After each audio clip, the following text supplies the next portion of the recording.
This is the Graceful Atheist Podcast. Welcome to the Graceful Atheist Podcast. My name is David, and I am trying to be the Graceful Atheist. Please consider joining the Facebook group Deconversion Anonymous, where every Tuesday night we discuss the previous week's podcast. That's at 5:30 Pacific Time, 8:30 Eastern. Join at facebook.com/groups/deconversion. Special thanks to Mike T for editing today's show. On to today's show. My guest today is Matt. Matt is a former missionary. He grew up in a Pentecostal tradition, moved on to more of a Baptist theology, but felt the call of missions throughout all of his life. He and his wife did some short-term missions that led to longer missions. While in the mission field, though, due to a number of things, God not supernaturally intervening, regular human conflict between the missionaries, the recognition of the offensiveness of speaking to another culture, and also Matt recognizing that he was a better father than God had been to him, led to his deconstruction and deconversion. Today, Matt is surrounded by believers in his life, and he has a very graceful attitude in the way that he tries to interact with them. Matt has been an active member in the Deconversion Anonymous Facebook group. We talk quite a bit about the need for community after deconversion. Here is Matt to tell his story. Matt, welcome to the Graceful Atheist Podcast. Hey, thanks for having me. Appreciate it. So, Matt, you've already been kind of a very active member of the Deconversion Anonymous community, which I really appreciate. And you reached out to me to say that you'd be interested in telling your story. So I'm really glad to have you here. I'm glad to be here. It's a great community. Encourage anybody who's going through that deconversion process in any way, get involved. It's great. That's awesome. Yeah. Just another plug to say that Arlene, our community manager, does a fantastic job of facilitating a lot of that community as well. Matt, as always, we like to start with what was your faith tradition like growing up?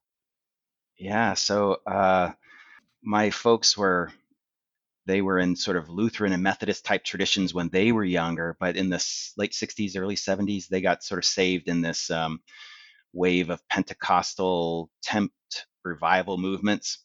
So I grew up in a Assembly of God tradition.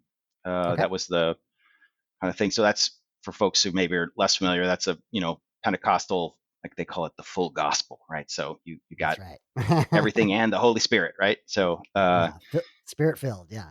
Yeah, there you go. Yeah. So that was I grew up in that tradition. Was from birth, so to speak. And then kind of stayed in that tradition most of my younger years. Eventually, at one point, I had a friend who was a schoolmate. So my mom was a school teacher, and she sort of taught at these little Christian schools. And so I would go wherever she was teaching. That was, you get cheaper or free tuition. So anyway, I went to school where my mom was teaching, and I made some friends there that were, one kid in particular was sort of the Baptist pastor's kid. Mm-hmm. So around junior high or so, I started getting involved with the Baptist church because they had a good youth program, and sort of the Awana sort of thing. And so I spent a lot of time over there. And then at some point we sort of transitioned, my brother and I both transitioned over to the Baptist church. But so I guess, in the latter high school years or so, it sort of became less tied specifically to this Pentecostal Assembly of God tradition and became a bit more broad, maybe. Okay. Yeah. And then high school, I got really involved with Youth for Christ, with YFC. At the time, it was a pretty vibrant kind of thing. Did the whole, youth leader, student leader, I guess they called them. And, I started and led a prayer group at school. At that time, by the time I got to high school, my mom was teaching at a school that was just didn't have high school. So I transitioned to a high school, a public high school.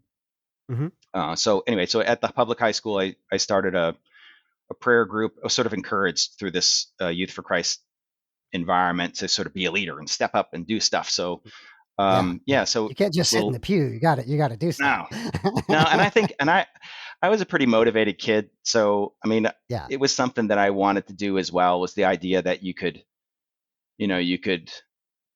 encourage change. I had no idea what that would actually mean, but thought, well, if this is the gospel, the good news, it's a good thing. Why wouldn't somebody want it? And so, and I grew up in an area that's the Christians are definitely not in the majority. So I don't know Okay. what the majority would be exactly, but it's certainly not.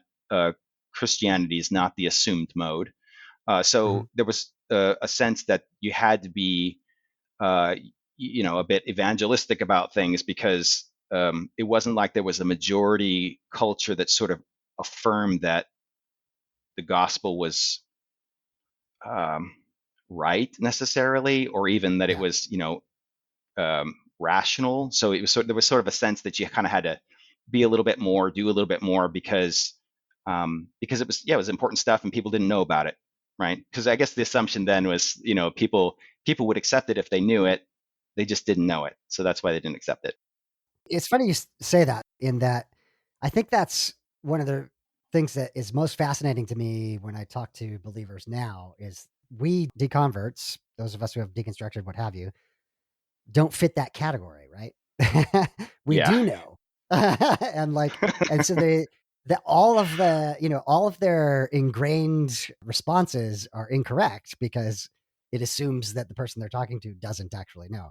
So I know exactly what you're talking about. yeah. Like, definitely it's like, how can they be saved if they don't know? So it's on your shoulders, even as a young person, to go out there and spread that message.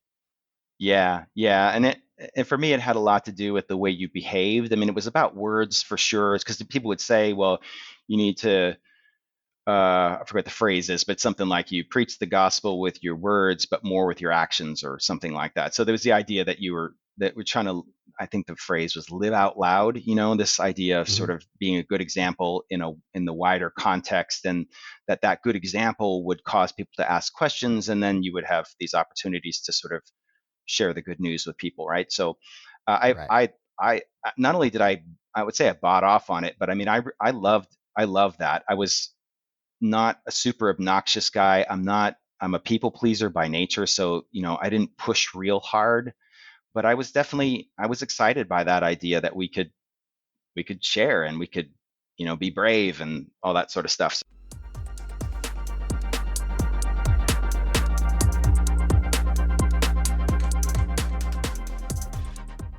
Yeah, so that was high school experience was very much like that, and then I went to a Christian university for beginning of my university experience, and I kind of expected that I would have that same kind of experience. I thought, well, if a few believers in a not conducive environment could do some things, then surely a lot of believers in a majority environment could do some amazing things. So Okay. I went to school for a couple of years. I ended up running out of money. That's just a whole other story. Some scholarships went away, but during that time, I really struggled a lot with that Christian college environment, just because I felt like, yeah, this can't be all. This is sort of the brightest minds, and it just didn't feel revolutionary. It didn't feel like radically different than some other spot where people didn't believe. And so it was a very Yeah. disappointing experience for me. In retrospect, I mean, at the time, I surely would have said that it was God's plan that I run out of money and um, Yeah. end up Of somewhere course. else. So anyway, so the experience was that I went from this Christian environment where I was a bit disappointed and feeling the hypocrisy, I guess, of the Christian environment. I didn't grow up in a majority white culture either. So that was a weird experience to sort of be suddenly thrust into this environment where I'm now a majority guy. I'm supposed to know all of those dynamics and I don't. Mm. Um, and the sense of guilt that comes from racial relations that honestly, like those particular ones anyway, I didn't really understand. But anyway, that's Yeah.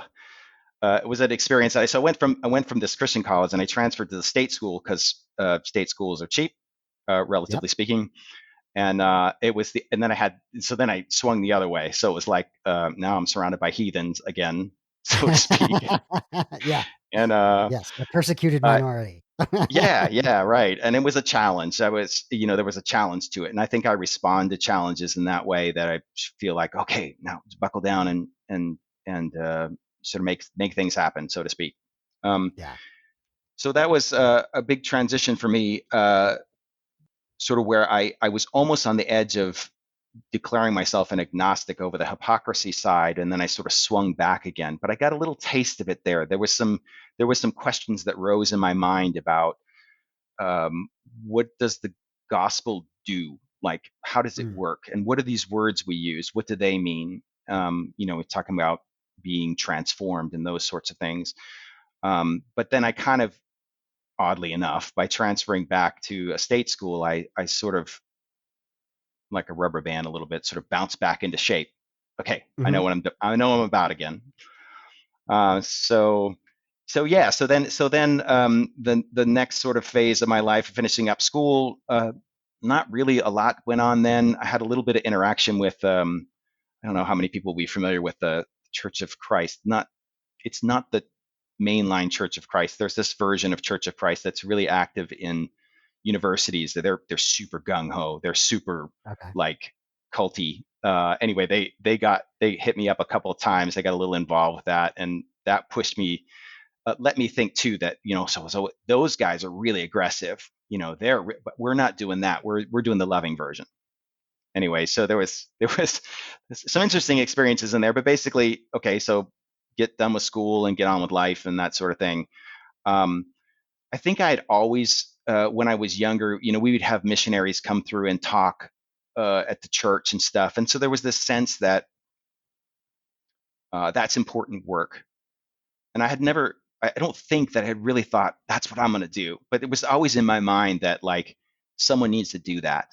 Mm. Uh, Yeah. so I finished up university. I got married not too long after that, and then, a couple of years into being married, there was an opportunity at church. It was a short-term, 2 or 3 week kind of trip, uh, to New Guinea, actually. Okay. So we decided, hey, let's do this. Let's see what it's like. And we were a little bit worried about how uncomfortable will we be when we go. I didn't know. I'm like, I don't even know what are we trying to accomplish. But you try it out. This is a way of kind of seeing if you can hack it, so to speak, or what it's like. Yeah. And so we went. We had a great experience. In hindsight, I'm not sure that it was as mission as it was trip, but Sure. Vacation, bit of a vacation.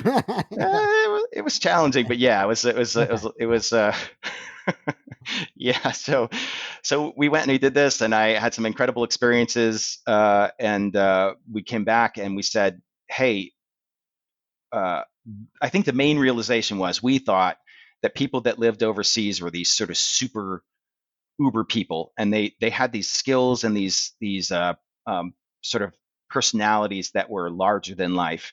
And we met a bunch of people that were making it happen, and we thought, well, they're not that different than us. We could do this. So the itch for going overseas kind of kicked in at that point, and I think for me that was returning to that whole thing of saying, there's these things that we ought to be doing, and if you can kind of hack it, then you should do it, right? Because it's Mm. it's something Yeah. important to tell people about the good news, and then it's also just something that, you know, if you see this huge revival happen, then how could there not be God, right? So there's this kind of affirmation aspect to what that might look like.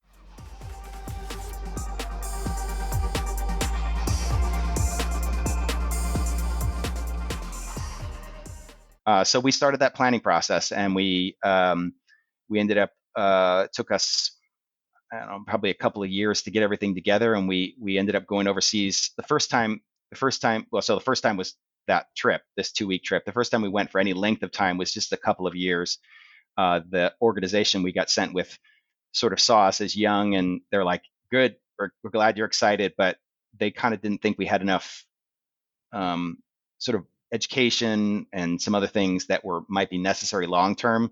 So they let us go for 2 years, And then the idea was that we would come back at 2 years and do some Bible school. Well, I should say the expectation was that I would do some Bible schooling as opposed Right. to my wife, Yeah. Yeah. which is an interesting sort of thing there. But anyway, Did you have to raise your own money? And how did you yeah, feel about that? we did. I enjoyed aspects of it, but it's a grind. The amount of money that's required to have an expat overseas, even with a cheaper living environment, um, it's a lot, and it puts a lot of pressure on you to sort of justify that cost.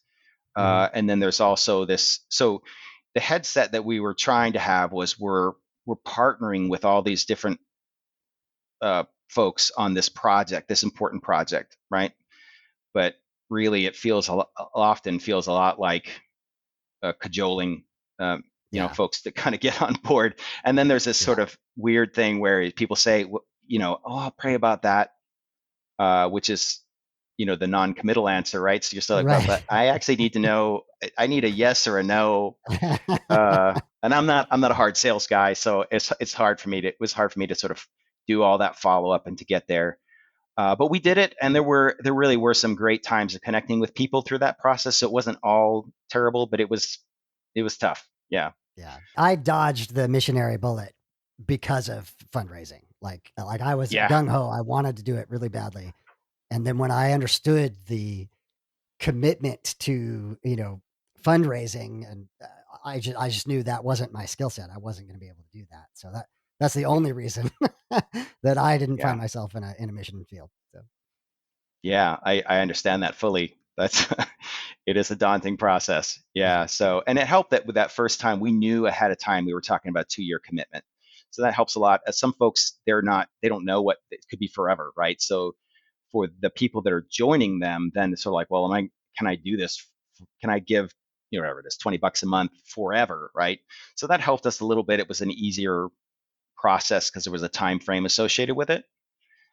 So we went for a couple of years. In many ways, it was a great experience. We loved living overseas. We loved language learning, the cultural funkiness of sitting in a room. You have no idea what's going on. People are doing things you don't know why. Uh, the thrust of what we were trying to do was a pretty organic approach. Like I know there's different ways of thinking about what is missions and what does it look like. For us, we were trying to be very contextual and trying to. I mean, you never really give up your cultural baggage, but we were at least thinking about how do we not transfer cultural baggage along with sort of the core message, which was, the gospel. Um, Yeah. so there was a lot of fun aspects to what we were doing, but it was also very frustrating because you ultimately this idea of missions is attempting to do something that I think most people that are doing it admit they can't do, right? So you're saying, well, I want to change somebody's life, but I can't really change them. It's God who's going to change them. So it leaves you to sort of ask the question, why am I involved in this formula? If I, Yes. you know, but I mean, the answer at the time anyway was, well, we grow a lot through that process, but you can't say that because then that makes it about you, and you don't want it to be about you. So, but that's still in your mind. I think it was in my mind for sure. This idea that I experienced a lot of personal growth through the experience. I think just putting people in a pressure cooker if they don't blow up, um, it does. It's like what say if it doesn't kill you, it helps you Makes you somehow. stronger. Anyway, Yeah. Yeah. yeah, it Yeah. makes you Yeah. stronger, right? Yeah. So Yeah. so there's a sense to which that was true. We came back after a couple of years and thinking that we were gonna okay, so we just get these requirements done and we turn around. And through that process, we actually had some issues with. We were on a team of people, and the team sort of fell apart. Okay. And I'm not saying it was necessarily because of me, but I had something to do with it. Okay. So it was a little messy. But we were still good for it. We wanted to make our lives matter, uh, as we measured it at the time, and so we spent 4 years actually trying to get back Oh wow. overseas. So in the meantime, we had a couple of kids, and we eventually, in 2010, we eventually got back overseas again, different place, but similar context, and two little kids in tow, which made it pretty different. I would imagine. Yeah. Yeah. Yeah, Yeah, and so we and the even then we got there, and the sort of initial project fell apart a little bit, and we had to sort of reset some. Uh, and So but we plugged ourselves in, and actually in that context, I ended up being sort of the team leader. There was a little another little pot of folks, both expats and local folks, and we were anyways. I became the team leader, sort of by default, I think, because it was unclear who should be it, but I was willing. So anyway, so running this little team and trying to make some progress, get things set up and rolling and moving and all those things that you do. Meanwhile, the kids are getting older, and we actually had another one while we were there. So we ended up there for about, and all told, about 5.5 years. But about 4 years in, um, there was some rumbling of some issues with the team and unhappiness. So Okay. the last year and a half was a little bit, well, probably not even that long. It's probably the last 9 months, really. But there was, at the end, it got a little bit weird. I'll say that. Okay. So Okay. All right. part of what got it sort of off the rails was to do with cultural issues. I think in the Christian context, I think you'll be familiar with this. Most people who have lived in evangelical world understand this, but there's this assumption that because we all are of the same faith, we all have the same goals, that we're going to get along and it's going to be beautiful. And yes, there'll be some discussions, but we'll pray and it'll all be fine, right? Yeah. And that was proving to not be true. There were some Right. cultural factors that um, long story short, there's different cultural priorities, and one of them is to be polite. And so folks that really have a value of being polite don't always say what they're thinking until it makes them crazy, in the sense that Yeah. they're like, now I got to say it, right? So it was very sobering for me. I think I thought I was doing a good job as a leader and all that kind of stuff, and then meanwhile, the train Yeah. was careening off the tracks. Yeah. Uh, and one of the big things, so there's these cultural things going on, but one of the problems that what really became central to this whole train wreck that ensued was during that time. My kids were old enough that I was starting to really think about, what does it mean to be a dad? What does it mean to not just take care of them, but to be raising them up to be good people, and it Hmm. seems like Hmm. such an impossible task. And I think I was thinking through a lot of those parenting sort of things. And in the meantime, we're also struggling to get people in our missions work, to get people to sort of, I don't know, we were ever really trying to convert people per se. I mean, that was obviously part of the formula, but we were trying to get people to understand what we were saying. Yeah. Um, and even our local partners were having trouble. And it seemed like, well, what's going on the mission side is this idea that people aren't rejecting God; they're rejecting us saying things about God. That's not the same thing, right? So if my kid, uh, if I tell them directly, don't do this, and then they do it, well, they're disobeying me, right? But if it was unclear somehow, like I told one sibling to tell the other sibling, and then they don't do it, it's like, well, but kind of not, right? So we're sort of struggling through this idea that folks are not they're not necessarily even hearing ultimately what we're saying. They're hearing some version of it and rejecting it because we're saying it. So on the parenting side, I'm starting to see this there's this parallel, this sort of like two worlds colliding, in the idea that Yeah. I started to think, well, okay, so I am trying desperately to be a good parent, despite the fact that I'm obviously, I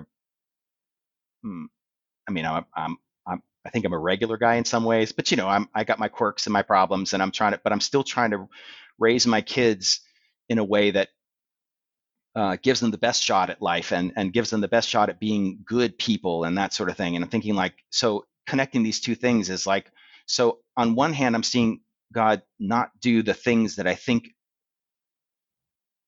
would be really helpful in having people see the truth, which is a good thing, right? Right. Right. And then on the other hand, I'm trying to communicate really clearly to my kids, and I'm thinking, well, but I'm trying really hard and I'm not able. But God, by definition, is able. He doesn't seem to Mm. be trying very hard. Yeah. So anyway, that thought began to sort of really percolate. And so I know a lot of people struggle with, when in the deconversion process, sort of science maybe play a role, or evil, the presence of evil. For me, it was the hiddenness of God that really sort of started to percolate there and be a problem. And I think for a long time, I was doing mental gymnastics to make things work. And I could keep doing that forever, in a sense. So what I needed a point. If I was ever going to sort of think clearly about these things, I needed a point where it was not just difficult to see something as true, but impossible. It needed to be impossible. Like it's not possible that it's true.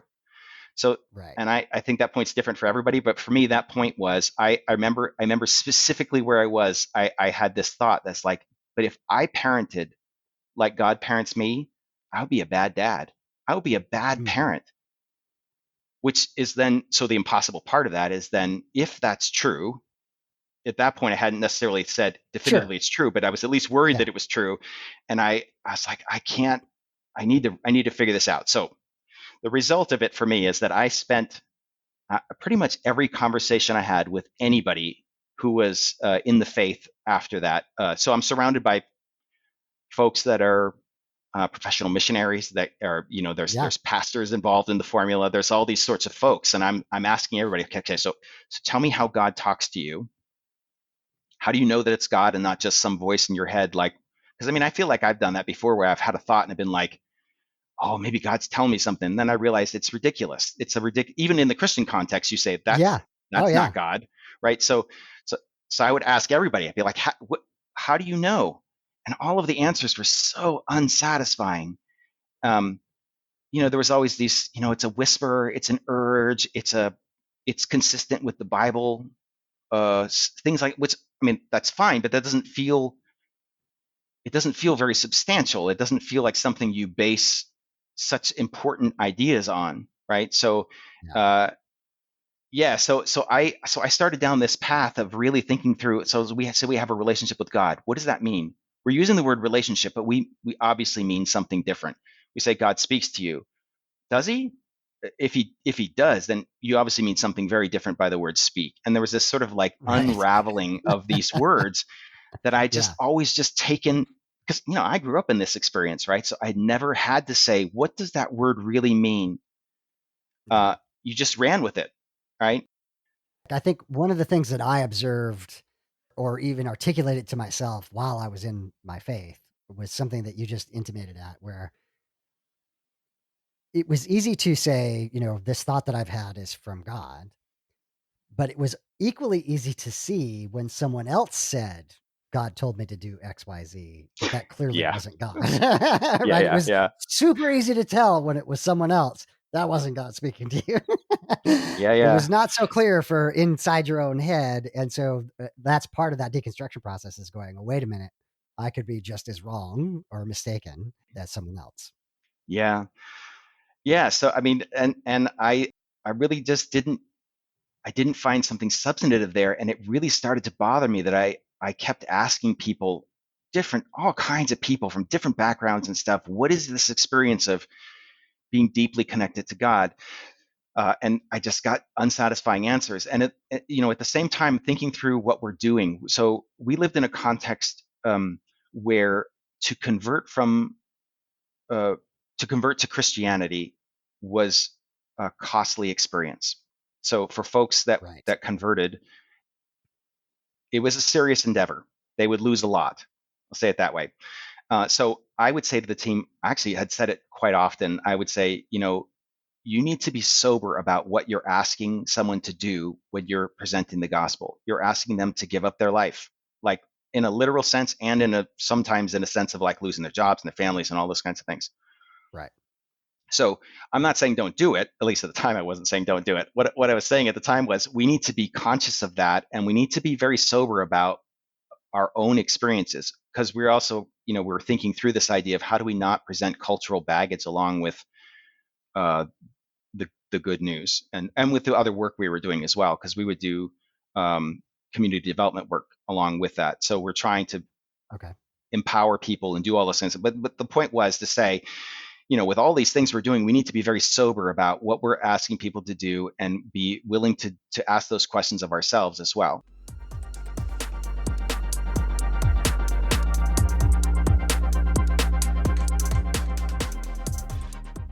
All that sort of came to a head. There was a discussion about, to me, given all that I was thinking about, I said, I think that it's really important that we can say definitively that God is speaking to us and that he's being clear with these specific things that we're doing.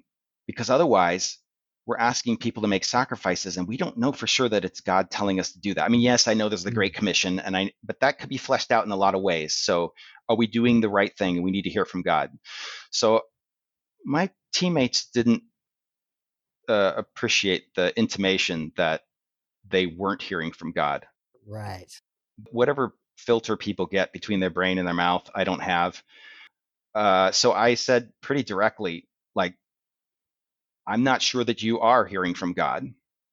So how can you can you more or less, can you prove to me that you're hearing from God? Right. Well, that was the beginning. That wasn't the beginning. That was the end. Got So it. they decided that I wasn't the leader for the team, voted me off the team as a leader. But because I wasn't the leader anymore, I also needed to leave the team, which meant leaving our city where we were, and basically our whole life was transformed in a relatively short period of time because we didn't have a next step. We were in for the long haul. So um, and I think I knew at the time, I wasn't ready to say that I was done with believing, but I think there was I already knew that there was problems with me doing it all over again, to sort of step into another similar role and to do it again. I was starting to think, wait, I need to answer some questions for myself. Let me try to get at some detail here. So I like to disambiguate the deconstruction of missionary work or church work from your internal faith. So Yeah. so it sounds like, you're definitely deconstructing the idea of missionary work. Internally, were you still thinking that, did you still have a sense of relationship with God, to use that terminology? No, well, hmm. So I don't. For me, they weren't uncoupled, Okay. and I think Okay. that my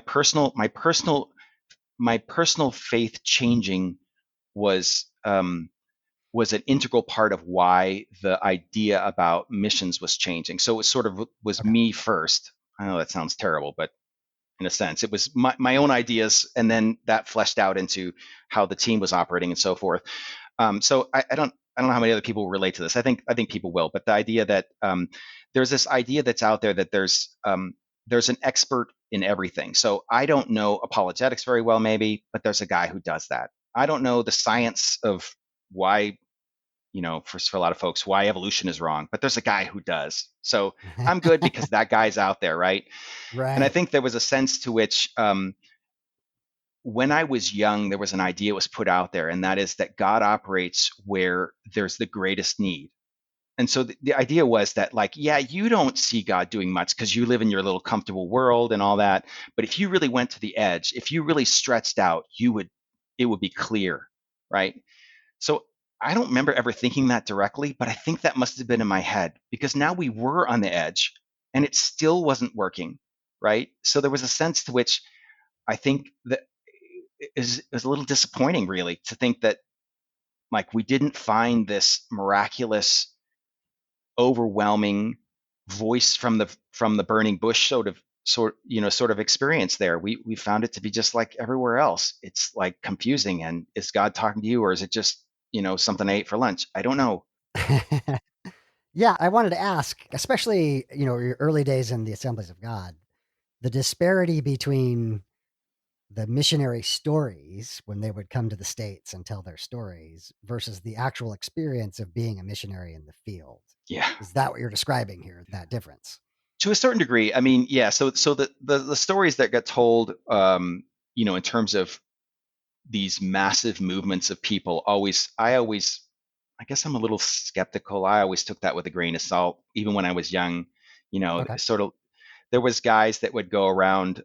So there's two different schools. There's sort of folks that we knew that were missionaries, and they would come back and they would tell stories, and we'd sort of that seemed legit. But then there was these other guys, these sort of big names, and they would come and they would present their ministries, and they would have 6 million people went to this thing and they all signed these cards, so they're all saved now. And so um, because of that latter part of it, there was always, for me, it was always a bit of a skeptical approach, because it seemed to me that if these guys were really doing what they said they were doing, then the world would be saved several times over by now. Right, right. But still, you felt like the contract was, God, you called me to this place and Yeah. you're going to do the work, right? I'm going to do my part, but you need to do your part. And there's a sense of, I'm doing my part and God's not doing his part. Is that? Yeah, kind of, and it wasn't necessarily in a contractual sort of way. I mean, I don't know.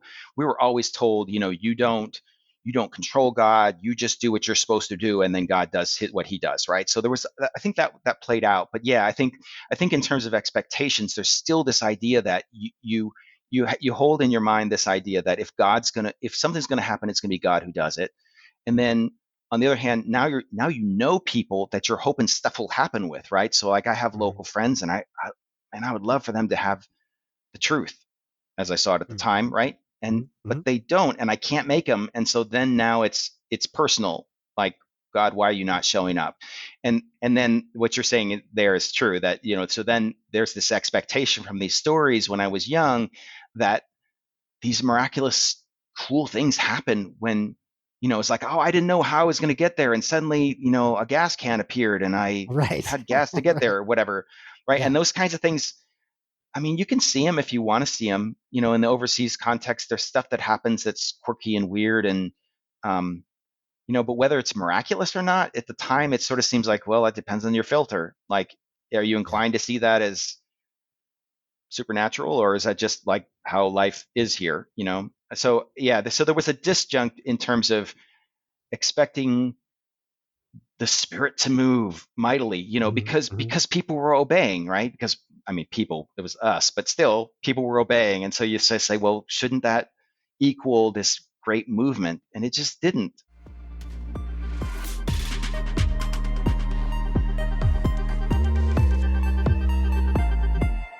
So I think we knew, given our context, where the context that we were living in and so forth, that the work wasn't going to happen quickly. So it wasn't like we thought the fact that something's not happening is the problem, but there was still an intellectual problem with the way that it was going on. Like, so instead of me growing and then things happening, it was me not sort of becoming less sure about things, and Mm. also other people weren't making this binary decision. They were sort of confused by what we were telling them, um, and they weren't responding in the way that we were sort of hoping they would. And yeah, so there was a disjunct between those two things: the expectation of the experience with God that would result from being on the edge, and the actual sort of, I don't want to say banality. I mean, life was exciting being overseas in a way, but it wasn't supernaturally different, right? It was just Right.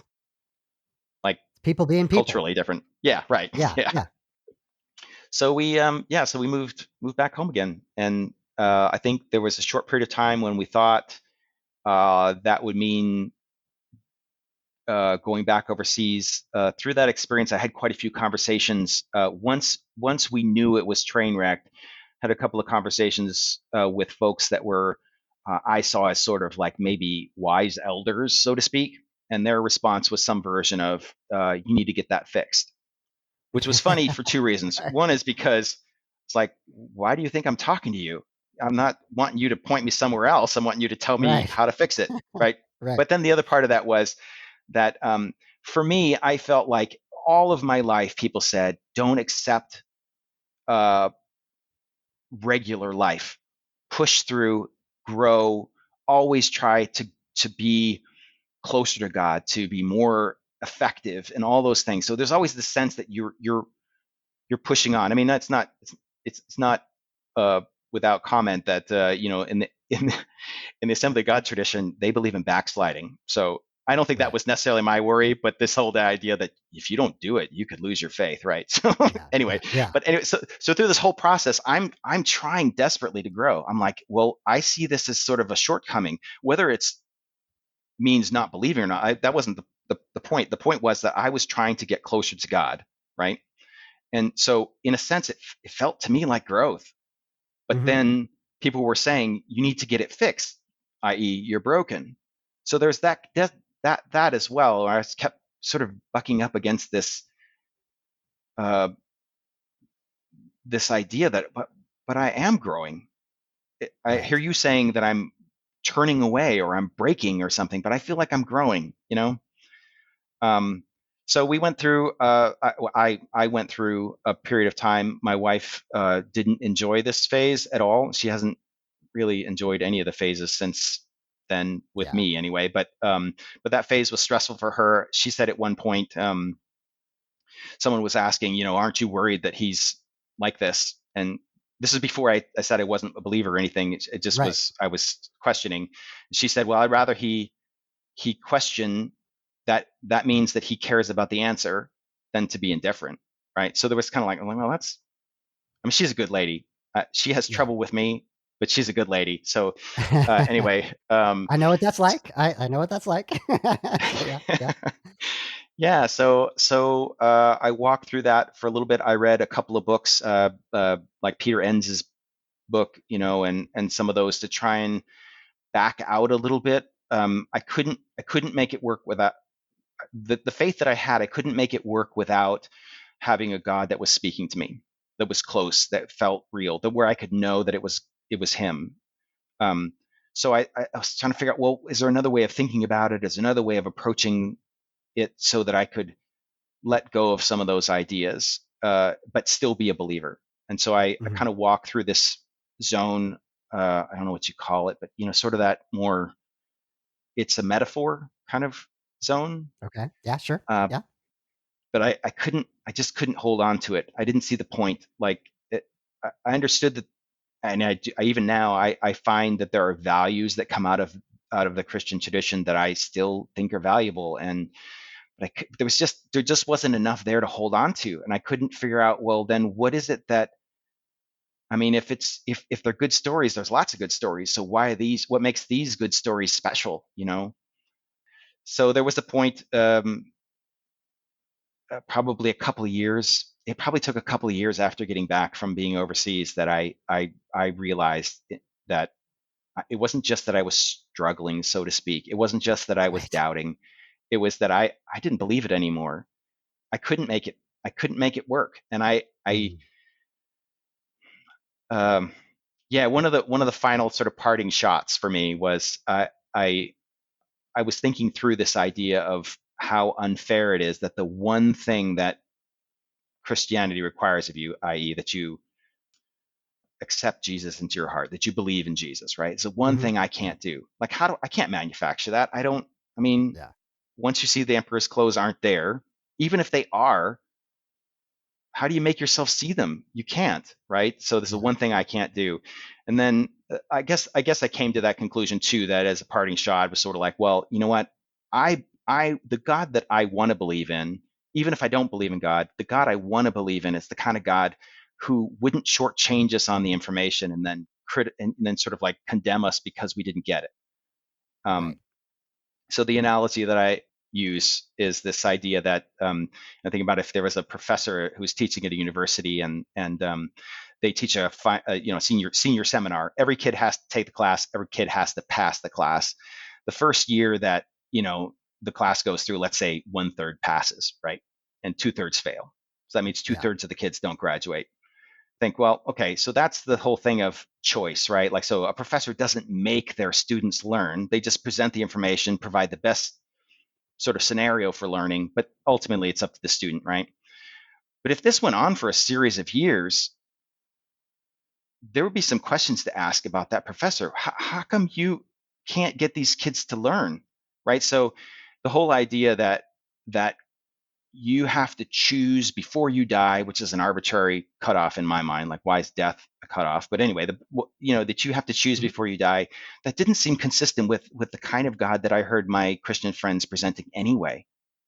So to me, if there was a kind and good God, then wouldn't He allow us the opportunity to sort of accept the truth when it was offered, right? So, long way of saying, if I get to the pearly gates and he's there and he's like, dude, what's up with you?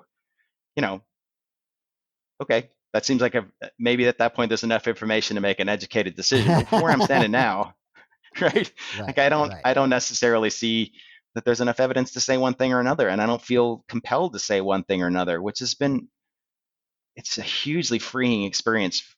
It comes with a lot of stress. I still live with a Yeah. family that is not where I am, and so there's a lot of stress built around that. But the idea that I can approach somebody's thinking, and I don't have to be pre-decisional about it. I just okay, what are you saying? And I can think about it freely. It's really it's very freeing. Yeah.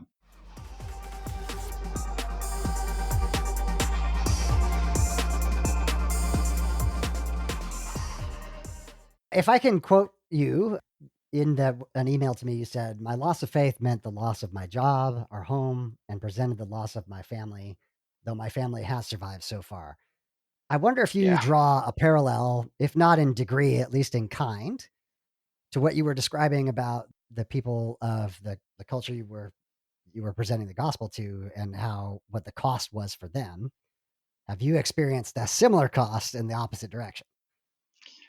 Yeah. So yeah, as you mentioned there, like, so my family is still, my wife is holding in there. She kind of Mhm. knows where I'm at. She's sort of sticking with it. There's a lot of concern about how do we raise kids together and how do we make it work, But and I think it genuinely makes her sad. Um, on the other hand, she's sticking with me, and I cannot say how grateful I am for that. Like I said before, she's an amazing lady, and I have no interest of losing that relationship. Yeah. So I'm grateful for that. You are telling my story, Matt. That's exactly my story. So, yeah. Yeah, yeah, but you're right though. I mean, it is the idea of how life changes because of these experiences, right? So I want to believe. There's no reason. I shouldn't say there's no reason. Yeah, I want to believe, because it costs so much to not believe, right? So Mhm. I I've commented before, sometimes I feel like everybody's sad for me. There's this belief amongst my believing friends. There's this Right. idea that, oh, we're just so sad for you. Like, why? Don't be sad for me. But they can't. But that's, I mean, I've been there. I know exactly what they mean by that, right? So Yeah. Yeah.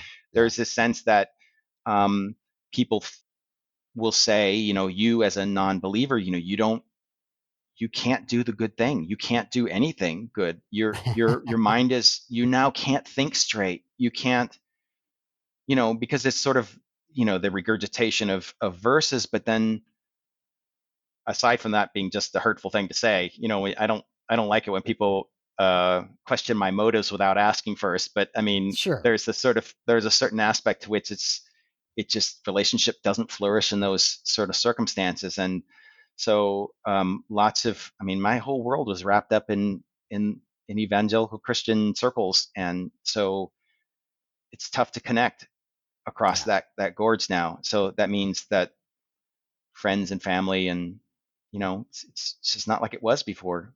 And going back to your original question about missions, I mean, I realize that that's a relatively small price to pay comparatively. I mean, and there's lots of folks who suffer a lot more in those circumstances. So I'm certainly not trying to paint myself as a victim, but yeah, it's not easy, and I don't envy anybody this process. I would say, for folks that maybe are still on the believing side, it's great if they could understand how difficult it is that people don't, despite what's said in millions of sermons every week, people don't choose this because they're just really gung ho about sinning, right? Yeah. It's Yeah. the cost is too high. Yes. It's not fun, and yeah. So, but I hear that quite a lot, and I don't enjoy that either. Yes. There are definitely a number of myths, I think, about it. It goes back to what I said earlier too about, like, there is no category within Christian thinking for someone who lived out a lifetime, and somebody like yourself, literally, your career and entirely dedicated to God, and then subsequently changing your mind. That there's no category for Yeah. that, and they don't know how to address it in any way. So Yeah. I've found that people respond very emotionally to these kinds of discussions. So I still am inclined to have discussions with people. I like honing my ideas, and I don't assume necessarily that I could be sure about an idea, not necessarily sure about how to say that idea, those kinds of things. But I found that these discussions around this issue. So my life has been reframed by this sort of faith experience, and I want to talk about it with people because it's you talk about meaningful things with Yeah. your friends, but every time it ends up in this sort of ugly, emotional sort of uh, not. I mean, sometimes a yelling match, kind of thing, and it's not productive. It doesn't help. It hurts the relationship usually. So it's kind of I think that's been hard too. Is I want to connect with people. I don't feel like I want to hide who I am. On the other hand, I'm not interested in pushing people's buttons just because I can. So Hmm. who do you say what to and when? Even just mentioning to people that I don't. Um, yeah, even something like maybe say, well, I'm not sure that the Bible is inspired. Like, there's people running around crazy at that point. Yeah. A lot of people will Yes. respond very badly to that statement A strong, alone. strong response to that. Yeah. Yeah. So, I Yeah. mean, and of course, there's lots of examples, but I still want to meaningfully connect with people, and it's just become very difficult to do that amongst most of my friends who are still believers. There's a few exceptions, but yeah, it's tough. Well, you've just explained the reason for the attempts at online communities like Deconversion Anonymous. It's Yeah. two things. One, that need to connect for sure, but also just something you said that's important as well is you want to talk about it.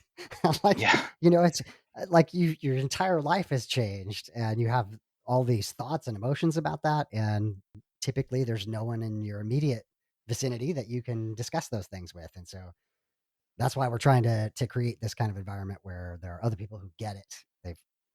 Like I said several times, you're telling my story, and they'll be telling your story, and that connection is just really important.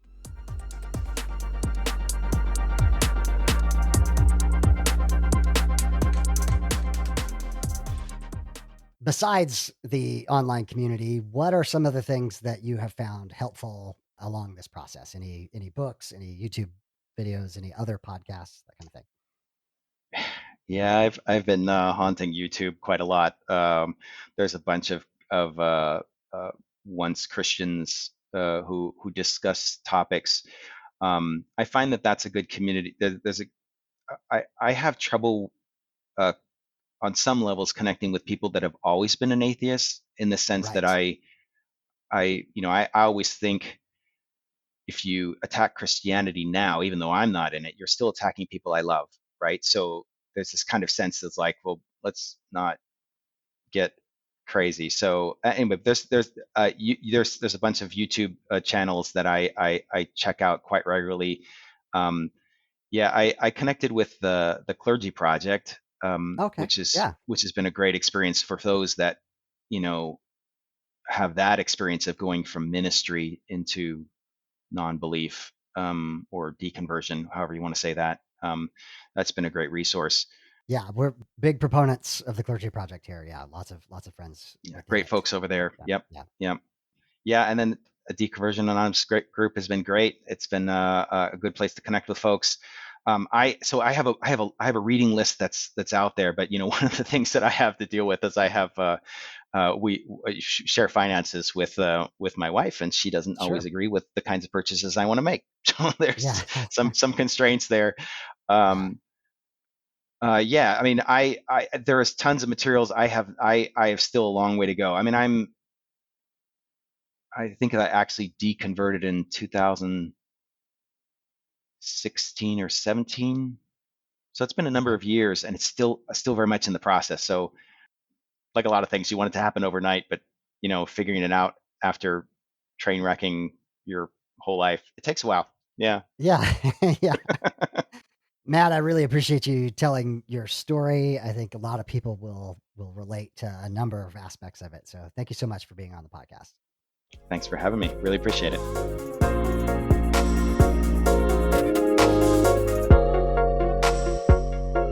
Final thoughts on the episode.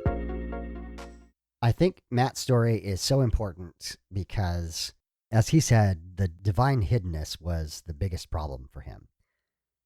And as we've talked about before, it is the most faithful who are the least satisfied because they believe what the Bible is saying, what the Christian culture is saying, that God intervenes, that God interacts, that God speaks to people. The disparity between reality and those promises starts to eat at the most faithful, as it did with Matt. We've had a number of missionaries on the podcast, and it seems to me again that those people who have dedicated their lives to the degree of living in another country, trying to spread the gospel, are more susceptible to deconstruction and deconversion. Because in their missionary work, as Matt did, he sees the cost that they are asking other people to bear to change their cultural norms, as well as God not intervening, the promises not being fulfilled. And in that context, it is hard not to ask questions and deconstruct. A few quotes from Matt that I thought just jumped out. He said, "I couldn't make it work." Matt was trying to make it work, both internally for himself and externally for the work of the mission. And he couldn't make it work.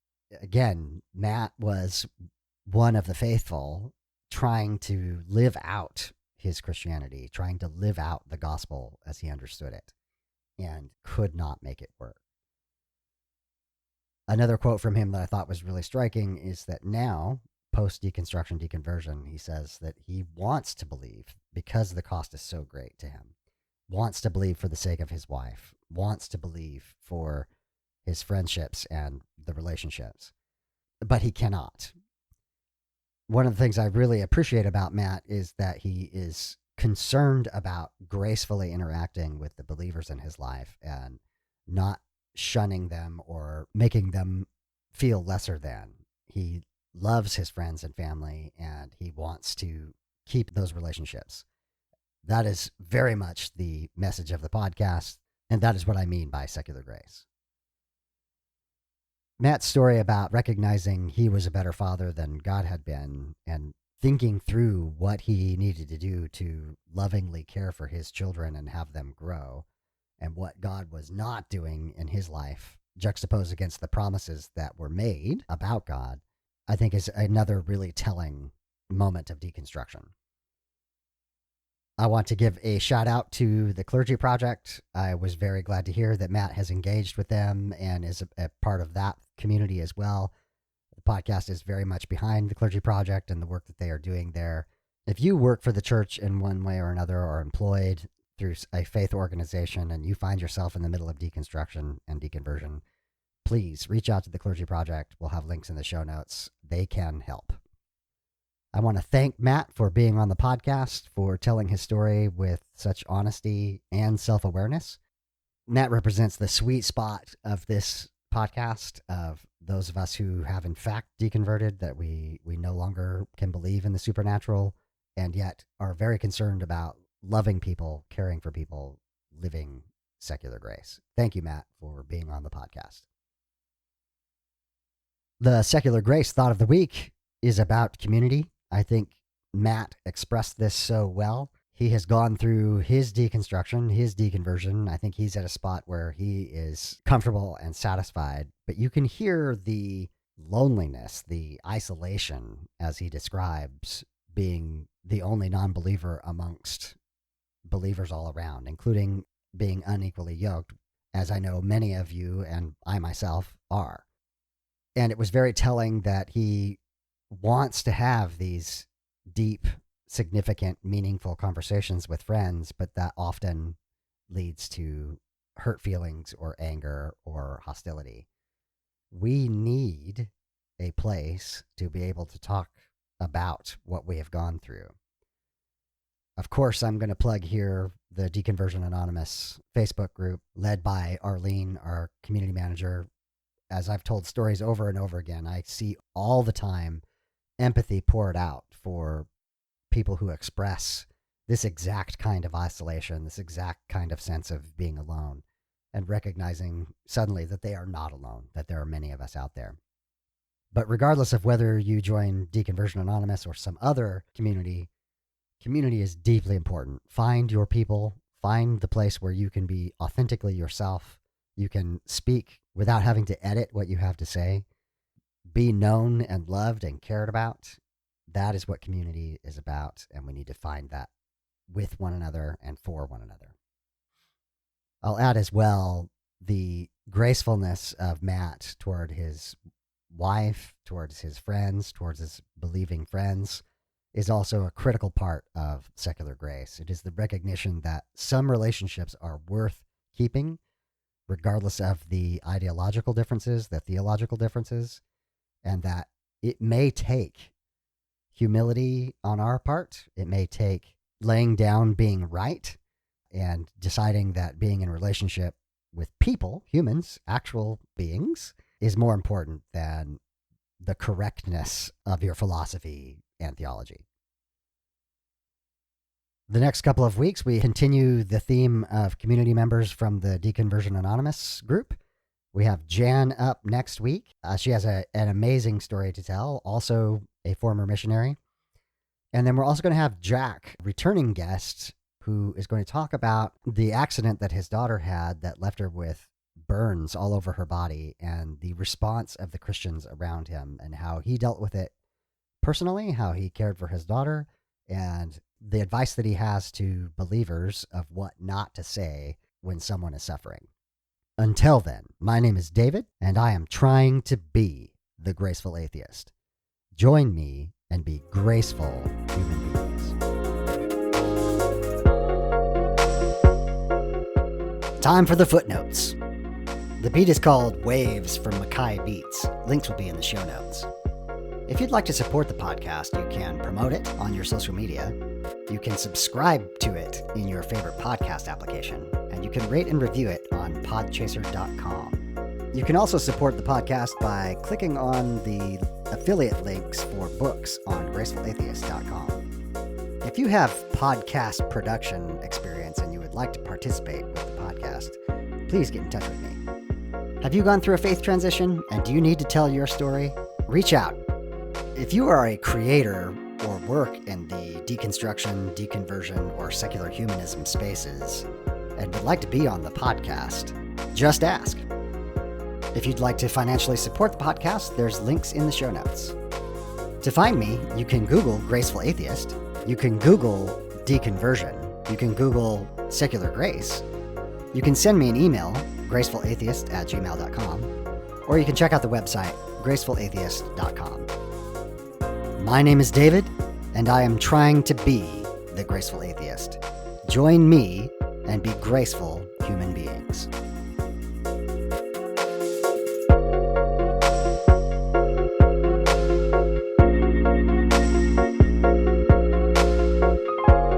This has been the Graceful Atheist Podcast.